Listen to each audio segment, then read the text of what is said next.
Hello dear learners. तो आज हम लोग करते हैं अपने इस चैप्टर में आगे, और जो चैप्टर है वो है atmospheric circulation and weather system. ये हमने स्टार्ट कर लिया था और इस चैप्टर में हम लोगों ने अभी तक जो पढ़ लिया है that is the meaning of air pressure and the variation, vertical variation of air pressure and the horizontal distribution of air pressure. इन सब चीज़ों के बारे में हमने बात की थी अभी तक, और उसके अलावा हमने कुछ वर्ल्ड डिस्ट्रीब्यूशन जो है वो भी देखा था सी लेवल पे एयर प्रेशर का।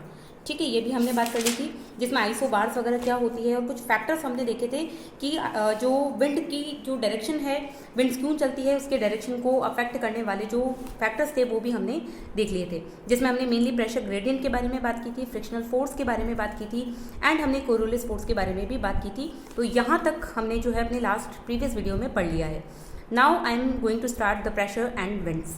यहाँ पर मैं स्टार्ट कर रही हूँ। अब देखिए, प्रेशर एंड विंड्स के बारे में बताने से पहले मैं आपको एक चीज़ बता देती हूँ, जो डायरेक्टली नोट से मैं कुछ पॉइंट्स आपको क्लियर करना चाहूँगी। देखिए, एक नाम आता है जियोस्ट्रॉफिक विंड्स, ठीक है, जिन्हें बोला जाता है भू विक्षेपी पवनें। जियोस्ट्रॉफिक विंड्स का मतलब होता है जिसमें जियो मीन्स अर्थ और ट्रॉफी यानी कि टर्निंग, यानी टर्न होने वाली।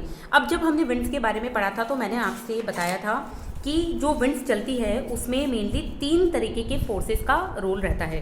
कौन कौन से थे वो 3 फोर्सेस? एक तो था फ्रिक्शनल फोर्स, एक था जो कोरियोलिस फोर्स और एक था प्रेशर ग्रेडियंट। लेकिन जब हायर एटमॉस्फेयर में ऊंचाई पे कुछ विंड्स चलती है तो उसके ऊपर आपको पता है फ्रिक्शनल फोर्स नहीं लगता है, क्योंकि फ्रिक्शनल फोर्स मेनली कहाँ लगता है? हमारी अर्थ के सरफेस पे। तो जब फ्रिक्शनल फोर्स हायर एटमॉस्फेयर में चलने वाली जो विंड्स है उन पर नहीं लगता है, तो केवल 2 तरीके के फोर्सेस वहाँ काम करते हैं।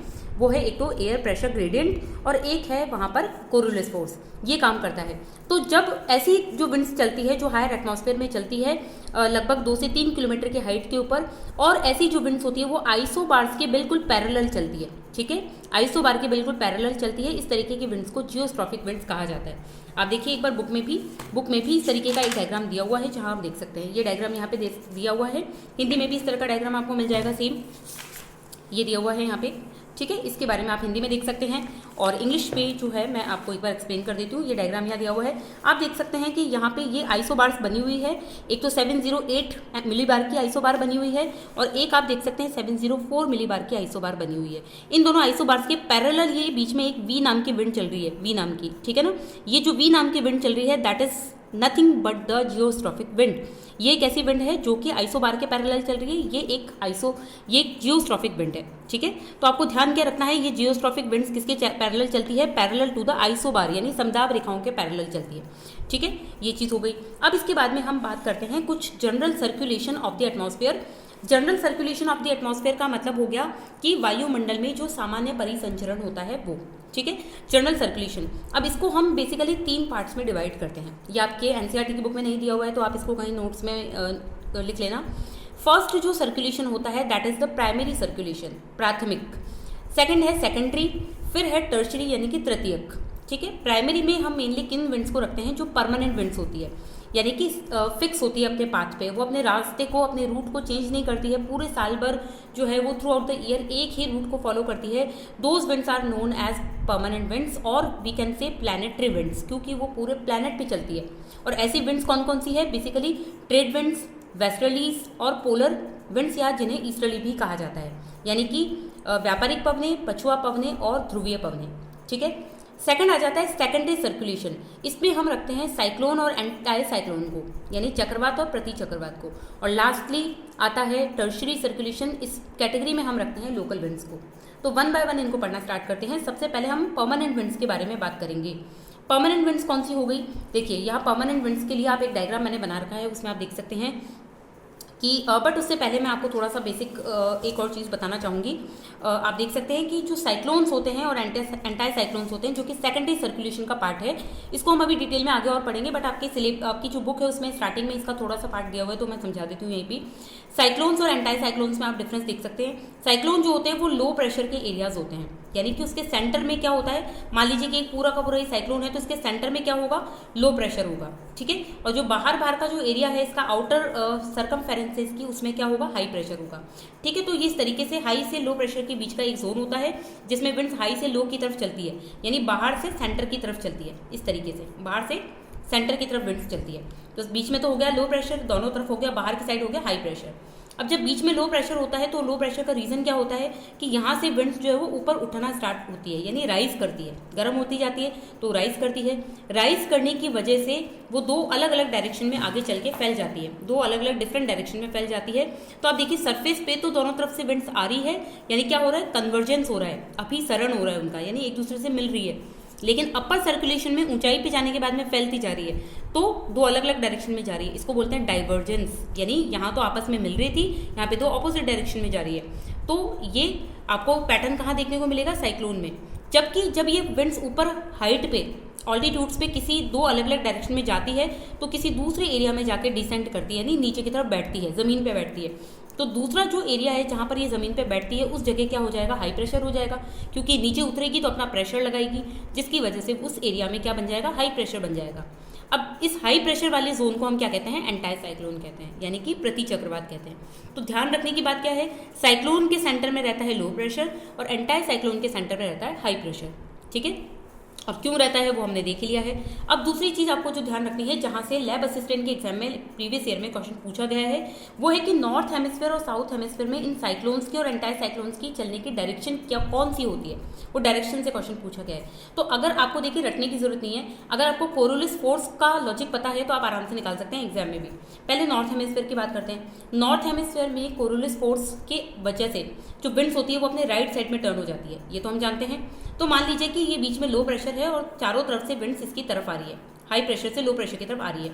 ठीक है, ये बीच में लो प्रेशर है, तो मान लीजिए विंड इधर आ रही है तो इसका राइट साइड कौन सा होगा, ये, तो ये इधर टर्न हो जाएगी इस तरह से।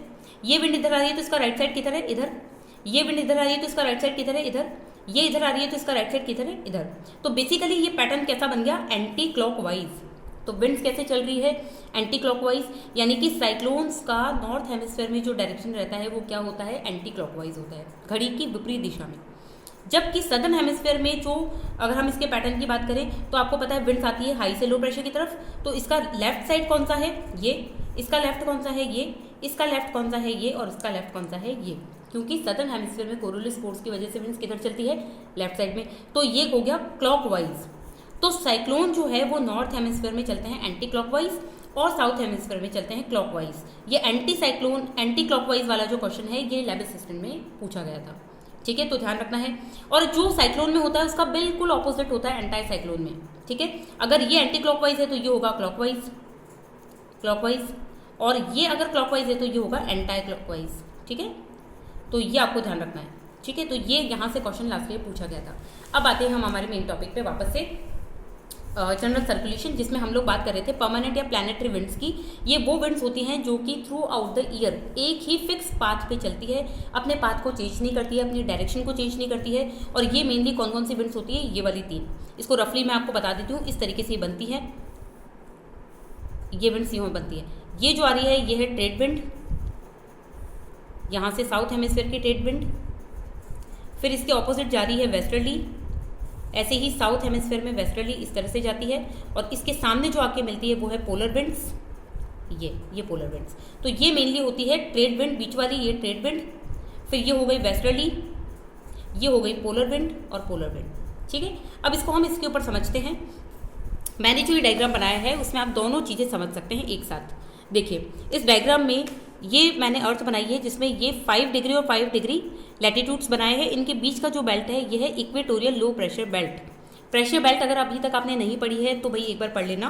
मैंने अपने प्रीवियस वीडियो में समझा दिया था प्रेशर बेल्ट के बारे में, तो अच्छे से उस वीडियो को देख लेना। और प्रेशर बेल्ट का लो और हाई होने का रीज़न क्या है वो भी मैंने उस वीडियो में बता दिया था।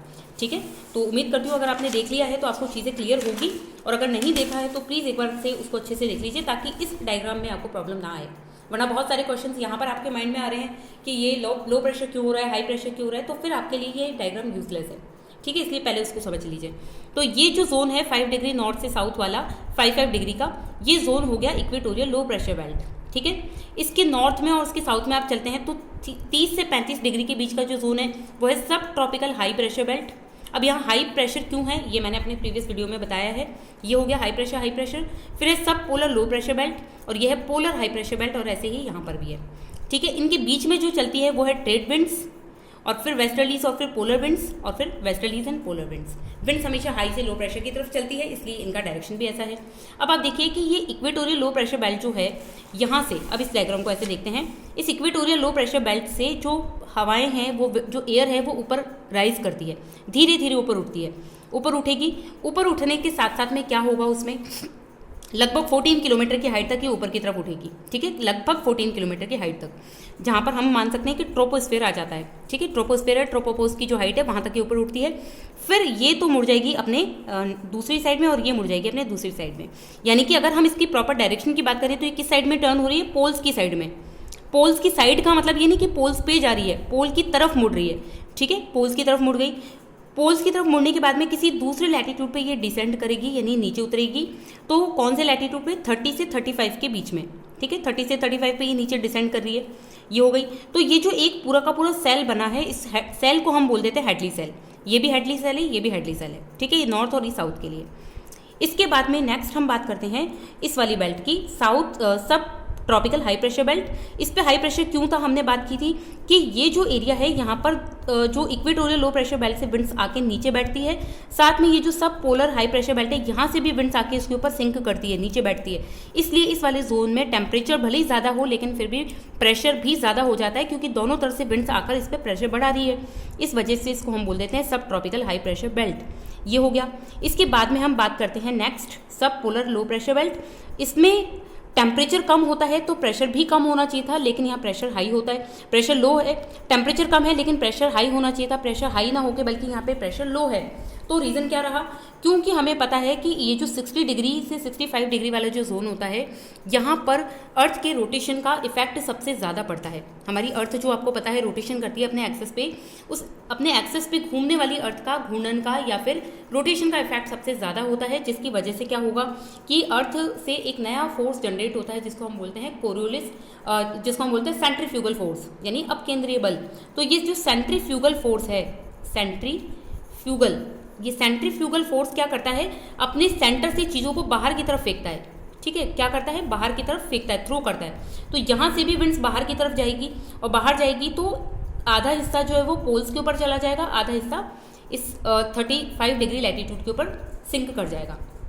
तो एक नई सेल बन गई यहाँ पर, इसको हमने बोल दिया फेरल सेल।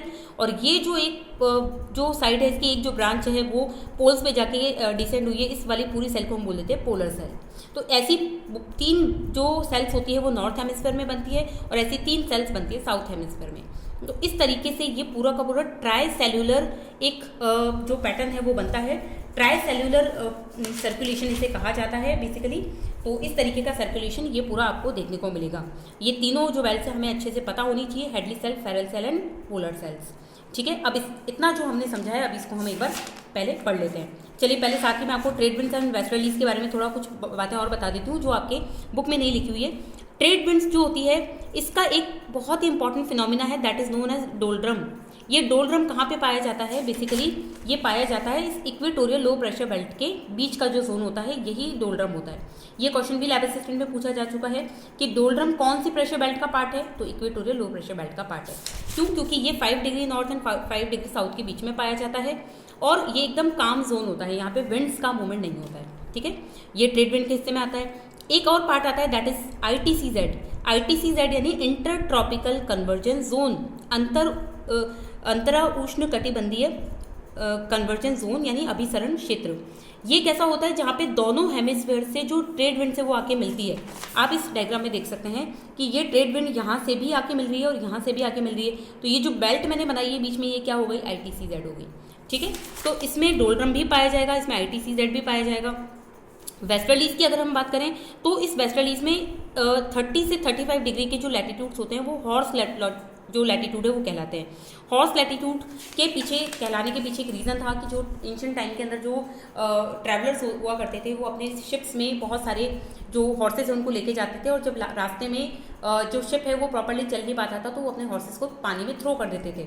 इसकी वजह से इन लैटिट्यूड्स को, ये 30 से 35 वाला जो जोन है, इसको जो है हॉर्स लैटिट्यूड कहते हैं। क्यों? क्योंकि यहाँ पे प्रेशर बहुत ज़्यादा रहता था, इसलिए जो शिप था उनका वो आगे नहीं शिफ्ट हो पाता था, तो इस वजह से इनको हॉर्स लैटिट्यूड कहा जाता है। और ये जो जोन होते हैं, वेस्टर्लीज का जो जोन होता है, इसमें आपको फ्रंट्स बनते हुए दिखाई देंगे, यानी वाताग्र बनते हुए दिखाई देंगे। फ्रंट्स क्या होते हैं इनके बारे में अभी हम आगे बात करेंगे। फ्रंट्स बेसिकली शॉर्ट में मैं आपको बता देती हूँ कि जब दो डिफरेंट नेचर की एयर होती है, एक ठंडी हो गई यानी कोल्ड और एक वार्म हो गई यानी कि गर्म, जब दोनों आपस में मिलती है तो इनके बीच का जो कन्वर्जेंस का जोन होता है, उस जोन को ही हम फ्रंट कह देते हैं। ठीक है, और डिटेल में आगे पढ़ेंगे इसको।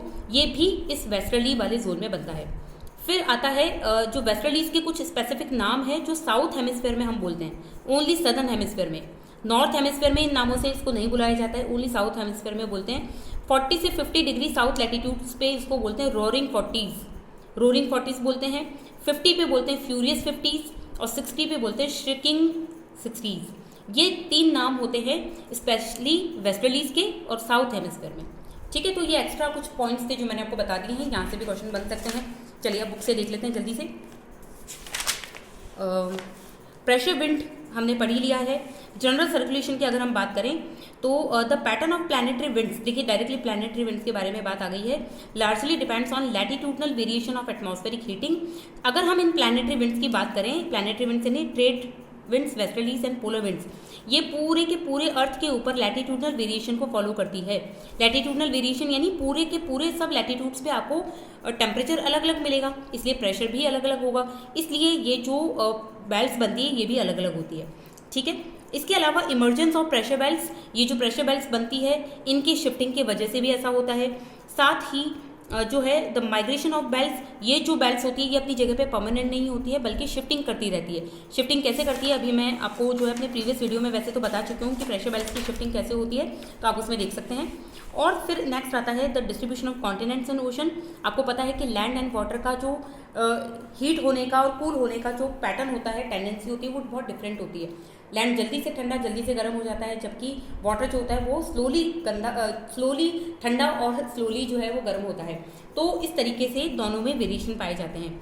और लास्ट है the rotation of the earth. आपको पता है अर्थ अपने एक्सिस पे रोटेट करती है, तो रोटेशन की वजह से ही भी बहुत सारे जो सर्कुलेशन है ये क्रिएट होते हैं, क्योंकि कोरियोलिस बल क्या करता है, बेसिकली विंड्स को डेविएट करने का काम करता है। ठीक है, ये पॉइंट्स हमने देख लिए। साथ में टेबल मैंने आपको बताई दी है कि जो साइक्लोन होता है वो लो प्रेशर का सेंटर होता है, एंटी साइक्लोन हाई प्रेशर का सेंटर होता है, एंटी क्लॉकवाइज, और ये पूरा मैंने आपको समझा दिया है। इसके बाद में हमने ये वाला जो डायग्राम था इसके बारे में समझ ही लिया है। Hadley cell, Ferrel cell, polar cell, ये हमने पूरा समझ लिया है यहाँ पे। अब बात आती है यहाँ पे इंटरट्रॉपिकल कन्वर्जेंस जोन के बारे में। तो आज के लिए फिलहाल इतना ही काफ़ी है। और वैसे मैंने ये पूरा पैराग्राफ आपको समझा दिया है। इसमें तीनों सेल्स, हेडली सेल और फेरल सेल और एक जो है पोलर सेल के बारे में मैंने आपको समझा दिया है यहाँ पे। तो आप एक बार खुद से भी इसको रीड करके देख लीजिए, बाकी नेक्स्ट वीडियो में मैं इसको कंप्लीट करूँगी। उम्मीद करती हूँ आपको वीडियो अच्छा लगा होगा, और इससे प्रीवियस वीडियोस अगर आपने नहीं देखे हैं तो प्लीज़ जल्दी से देख लीजिए, और अपने जो अच्छे अच्छे कमेंट्स हैं प्लीज़ मुझे ज़रूर करें। इससे मुझे भी मोटिवेशन मिलेगा कि मैं जल्दी और अच्छे से वीडियोस आपके लिए लेकर आऊँगी। Thank you all of you.